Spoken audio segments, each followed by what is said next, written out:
High guys, welcome to my mini blog. तर आज होता संडे, तर आज मला थोडी शॉपिंग वगैरे करायची होती म्हणून आम्ही निघालो साक्रीला। ही आणि मीच होतो आज, आणि आधी गेलो डीमार्टला। तर डीमार्टला जी शॉपिंग करायची ती केली, आणि इथं मी ब्लॉग घेतला पण बाहेर घेतलाच नव्हता, कारण बाहेर पण माझी खूप शॉपिंग करायची होती। पण झालं असं की पावसाचे पण दिवस आहेत आणि पाऊस कधीही सुरू होऊन जातो, म्हणून पाऊस चालू झाला होता म्हणून मी बाहेर ब्लॉग शूट करू शकली नाही। तर इकडे डीमार्टला आली, तर जो सामान घ्यायचा तो पटापट वगैरे घेतला। आणि दरवेळेस आम्ही डीमार्टला येतो ना, तर दरवेळेस इशू पण असायची सोबत, तर ह्यावेळेस नव्हती, कारण ती गेली होती प्रतापपूरला।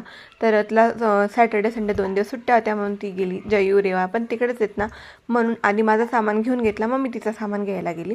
आणि तिला क्रीम बिस्किट वगैरे ते खूप आवडतात, आणि ती 2 दिवसात लगेच रिटर्न येणार होती, तर म्हटलं तिचं आधी सामान घेऊन घेते। आणि ती असते तर तिचा अजून वेगळाच ब्लॉग राहिला असं, तिची वेगळी पूर्ण शॉपिंग, मग मला हे घ्यायचं ते घ्यायचं तिचं चालूच असतं। तर असा होता माझा हा आजचा ब्लॉग।